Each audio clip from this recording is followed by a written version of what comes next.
ملک میں خشک سردی کے ڈیرے پنجاب اور خیبر پختونخوا میں دھند نے منظر دھندلا دیے۔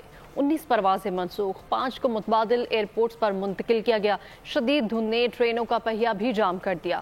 بالائی علاقوں میں سیاحوں کا انتظار ختم ہونے کے قریب۔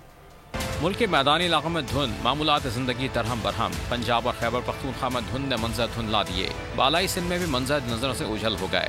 ملک بھر سے متعدد پروازیں منسوخ، متبادل ایئرپورٹس پر منتقل کیا گیا۔ شدید دھند نے ٹرینوں کا پہیہ بھی جام کر دیا۔ گھنٹوں تاخیر کا شکار نہیں۔ واٹر ویز پر بھی صبح کے اوقات نو انٹری رہی۔ خشک سردی سے گھبرائے پاکستانیوں کے لیے بڑی خوشخبری آ گئی۔ محکمہ موسمیات نے بالائی خیبر پختونخوا اور آزاد کشمیر میں بارش کی پیشگوئی کر دی۔ گلگت بلتستان میں برف باری کا امکان۔ ملکہ کوہسار مری میں بھی چاندی بکھرنے کی توقع ہے۔ شمال مشرقی بلوچستان میں آج کہیں کہیں گرج چمک کے ساتھ ہلکی بارش کا امکان ہے۔ گزشتہ روز سب سے کم درجہ حرارت اسکردو میں -10 رہا۔ لہ -9، استور، کالام اور گلگت میں -6 سینٹی گریڈ ریکارڈ کیا گیا۔